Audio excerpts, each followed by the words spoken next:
One, two, 1, 2. Are we live? Yes! Hey! Oh my god. Yeah, it's just so much joy to create these videos. And yeah, how are you doing today? How are you feeling? How's your heart? The heart is so important. Alrighty. So today my intention is to share one of the starting initiation kind of portals for me in my life journey. And I want to share a bit about my background as well, like who I am, what I've been doing in life. Realized I actually didn't do that at all in the first video. So yes, we're gonna rewind and come back to a bit of story time. Anyways, my name is Jenny. I am born and raised in the fairylands, as I call them, in Finland, up in the north. Lived here most of my life. Have a beautiful family that really like been shape-shifting me in the most like safe bubble, been raising me in a very safe, kind, loving place. And I also want to just like add on that I've always had the grandest of tribe surrounding me, also called friends. I'm a very much community driven person, and I've had a blessing to truly be around great, beautiful people most of my life. So I'm this kind of like community, being in a crew has always kind of been very natural to me. It's been something it's a setting that I like and been in most of my life. I also want to say that I've had this feeling since a teenager that definitely there's more to life than this physical body, this materialistical stuff we have here, which is cool. Absolutely. This is 3D, this is Earth plane. It's amazing. I know my soul chose to be here to just like experience it all, but indeed, like I knew that there's something more to the world. So I also have a sister who's quite conscious and open. She's also had the same feeling since young age. She was a teenager, she was reading the law of attraction books and like kind of like opened this world of the unseen, the spiritual, the mystical for me as well. And besides that, I always had a calling that I knew that I wanted to go live abroad for some time. So I did. While studying at the university, I had the opportunity to do an exchange. And I instantly knew that yes, this is 1000% me. I'm going. Wasn't 1000% sure where I would go, but I had quite a couple of options. So I think actually now when I remember, I was choosing between England and the Netherlands. Ended up that I went to the Netherlands, to Utrecht, to a small, don't even want to say small student city. It's a city 30 minutes ish from Amsterdam, and it's just filled with students, yes, and small, beautiful, idyllic canals, parks, beautiful bars, beautiful people, and so freaking good music. I'm a music lover in general. Before moving there, I was even DJing at a local bar. That was kind of what I was flipping and flopping while studying. In the end of the day, I can really just admit that I was not really studying. I was working 3 jobs besides studying. Why I did that, I had no really understanding why I did that, because more like I just enjoyed working. I'm a doer. I like to do things, create stuff, hands-on, like physically, like a lot of energy. So yeah, get to do stuff rather than like intellectually digest and like take in a lot of information. So yeah, makes sense that I was more like driven and called towards work. Anyways, DJing was one of my jobs, and that just brought me so much joy, because as a student also, like, whenever I wasn't actually at the party, I was there anyways because I was playing music. So dream world. No, but that was absolutely like a lifestyle back then. But then life brought me to the Netherlands, to Utrecht. I was there half a year. I truly madly deeply just simply fell in love with that place quite instantly. And I also knew that I had the opportunity to still do an internship if I wanted to. So I was like, you know what, I'm just going to try to find an internship in Amsterdam or like in the Netherlands to see if I could stay. So I did actually. And one thing led to another. I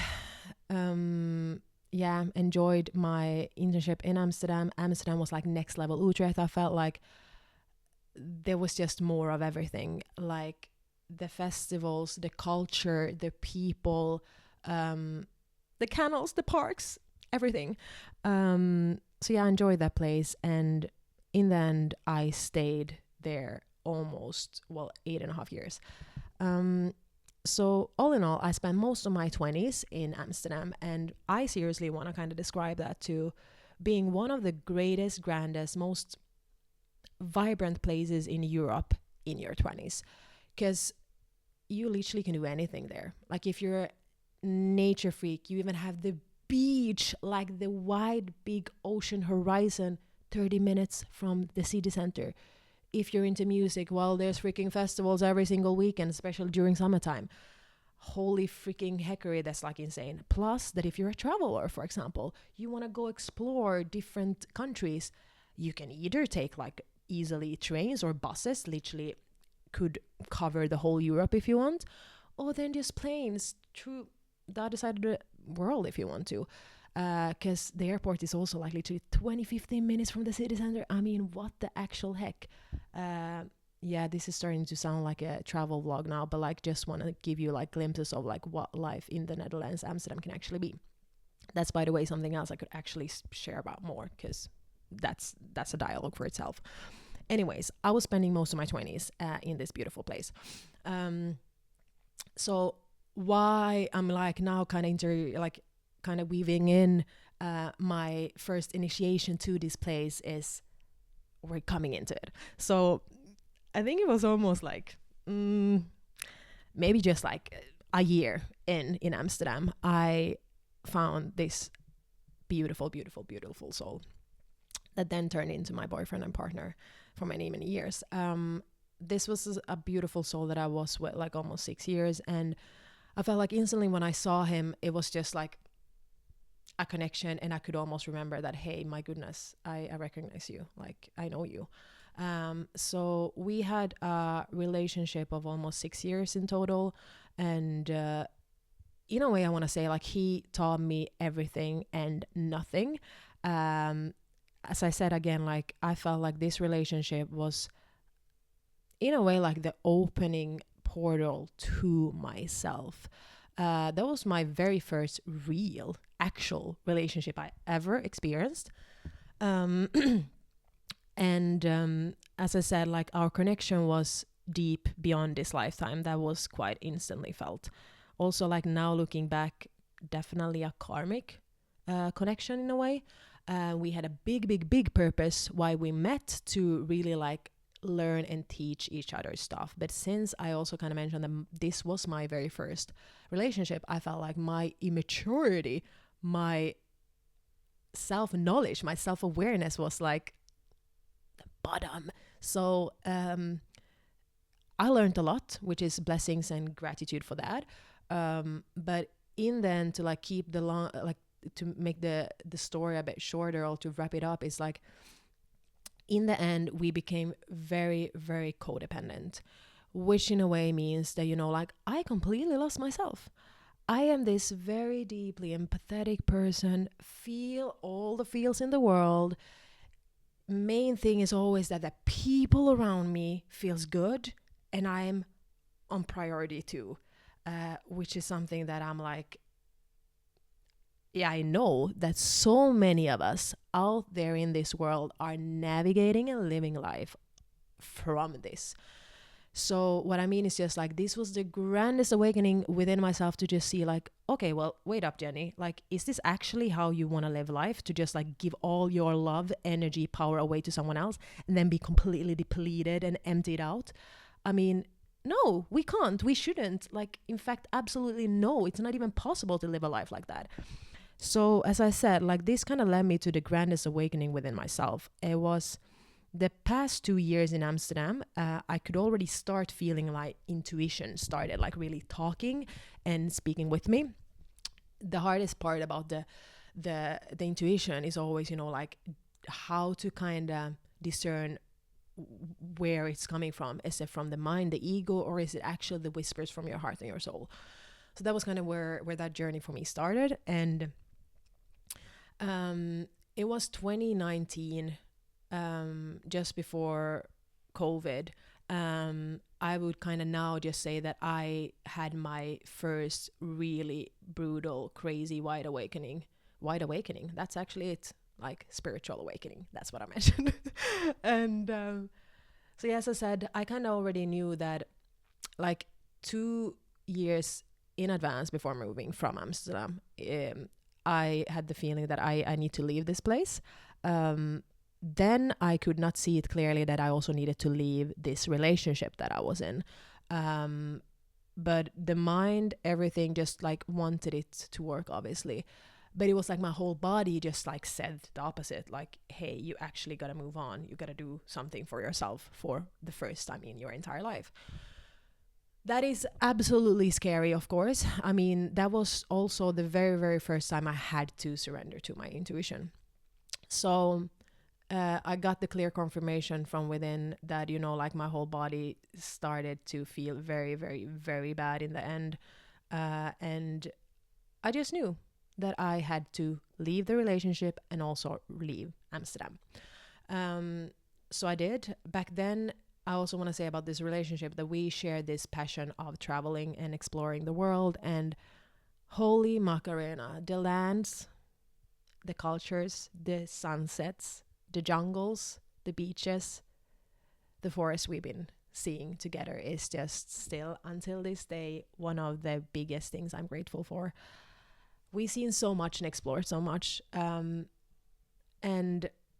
since that was like part of my lifestyle, who I was, I just had the instinct to go home first, to really just land, to kind of like balance my energies and just like understand like what did I actually do. Like I just left the love of my life and also the love of the city of Amsterdam, where I also for a fact know that I've been spending many lifetimes in, because the connection to these lands, this city is just home, instantly home when I arrived. That was my first feeling. So yeah, it was a big, big, big transition for me. But as I mentioned, as a traveler, I thought like, it's going to be a pit stop. I will just be here for a little while and then like grab my things and continue somewhere else. Anyways, little unknown then that this would become not an external journey, but a journey inwards. So it took me almost 9 months. Funny that that's like literally like the birth months, like how long you need to be pregnant to actually like poo. Okay, no, I'm like poop out the baby. Oh my god, I'm so sorry, I did not mean that. Birth a baby, that's what it's called. Anyways, 9 months in, I was just like really coming over that I was completely battling my ego. My ego was like, no. Jenny is this traveler. She's this fluent nomad who can just like be around anyone and could travel the world and just literally live anywhere, because it's just so easy peasy for her to do that. And my whole body and intuition was just like, why are you in a rush? Like, seriously. Actually, this place of Finland has never been so beautiful as it is now. The stillness, the peace, the nature that was literally talking to me. All of a sudden, a bunch of absolutely amazeballs people just like, pam, boom, dropped in my life. And I was like, what is this? This is actually a beautiful place. But what if you would actually just surrender? Like, let go, release, give up, Jenny. Like, what if Finland is actually the place for you? In this moment. It doesn't need to be forever, but for now. So I did surrender.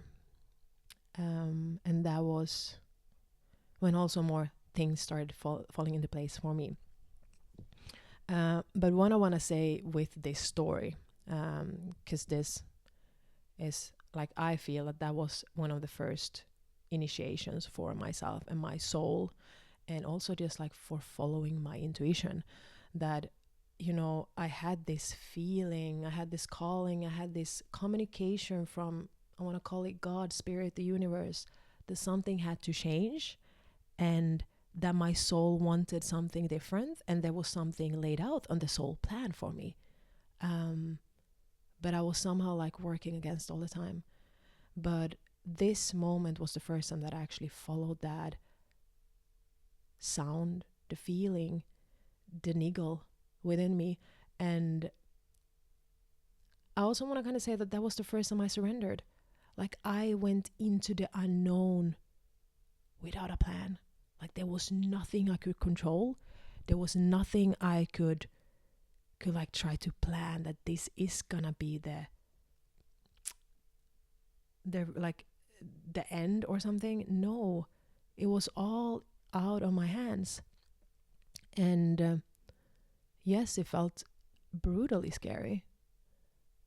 But I also want to say that I always had this feeling that I was held, I was supported, I was exactly where I should be if I just dare to follow that calling within.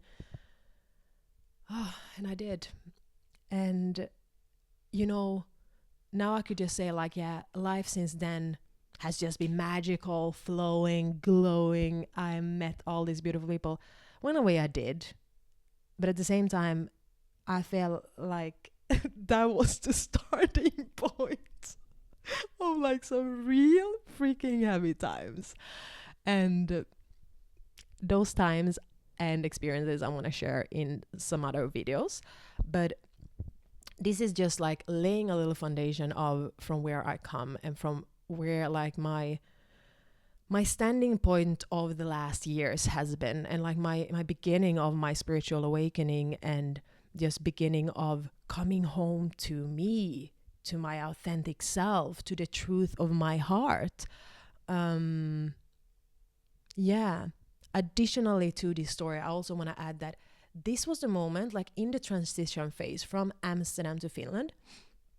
I randomly saw this TV show about ceremonial cacao. I was home for Christmas, I don't know, like 2020, maybe 2021. And I saw this random TV show about Finnish people moving abroad for the winter time, for the winter season. Because, I mean, most of the people who live in the Nordics, we like, holy heckery, like it's very, very, very dark during the winter times. So a lot of people tend to just like escape and go to the sun to get some more solar energies and life force in general. So there was a show about Finnish people moving abroad for like the winter season. And there was a girl who went to Thailand. And this girl, she attended cacao ceremonies and like ecstatic dance ceremonies and like all these just like magical things. And I've never ever heard about ceremonial cacao before that time. And again, as I mentioned, that, you know, for the first time when I left Amsterdam, I started like listening to this calling within. And so did I with cacao. I was just like, oh my God, my whole heart is just like vibrating, like what is popping? And yeah, that was my invitation to start exploring ceremonial cacao. So I did first online because it was COVID back then. And then I found a really, really beautiful community in Amsterdam. And that, I want to just say, has like helped myself tremendously. Yeah, I almost tear up when I talk about this, because truly ceremonial cacao is pure love for your soul, for your entire being. Like, it is heart medicine.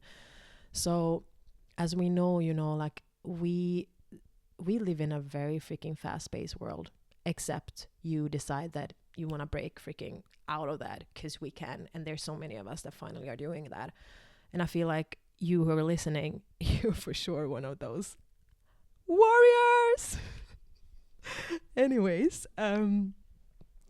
yeah, so ceremonial cacao is heart medicine. And, you know, since we tend to live in a very sped up world, we tend to be very much monitoring from our head and from this place only, not from our heart, not from our beautiful bodies. So what ceremonial cacao essentially does is like to help us to drop down to our hearts, open our walls that we perhaps have like built around our heart with like heartbreak, emotions, sadness, grief, like just being in fear of what would happen if this and that would not actually come into your life. But, you know, like all the heavy stuff that you've been boiling up is usually covered here around your heart. My goodness, I thought that I was hurting you. Sorry. Anyways, so what it essentially does is like it helps us open our heart, connect to our deep, most valuable emotions, to just like come down into our bodies and be more in the present moment, rather than just like being up here spinning around like what do we need to do, what's going to happen in the future, try to control like outcomes. Like nah, we're not doing that anymore. So yeah, ceremonial cacao was like my bestie to just like, hey baby, how can I help you? Let's get you back home to your heart. So she helped me a lot during this heartbreaking moment, because the grief I felt after leaving my life in Amsterdam, leaving the love of my life, still up until this day, one of my greatest griefs. Absolutely. My greatest deaths, I would call. But also today, one of my absolutely most beautiful risings. So yes, that is the story about my first initiation, my first really like opening to coming home to me, and to truly follow my intuition, which is ultimately our guide home. I truly want to believe that. Yeah. Anyways, I hope that you could find some insights in this, that this made you feel in a way that maybe perhaps can help you on your journey. And if not, just like, if it doesn't resonate, that's also freaking more than fine. My intention is just like simply that I want to just share to perhaps make you feel less alone, because honestly, this earth school, this journey, it's a trip itself. And furthermost, know that you're never alone in this journey. And if I can make you feel less alone, more seen, more valued, more loved especially, voila, I'm here for you. Truly, thank you for being here. Thank you for seeing me. And furthermost, thank you for being you. You're so goddamn beautiful, valuable, vibrant, and needed here on earth. You have purpose. You always have purpose. It's all here within. This is the sun, by the way. You are the sun. The life force is within. So I will continue my day here. And again, I'm so freaking excited to be here with you and see you on the other side, the flip side of Loveland. Be well and always stay in love.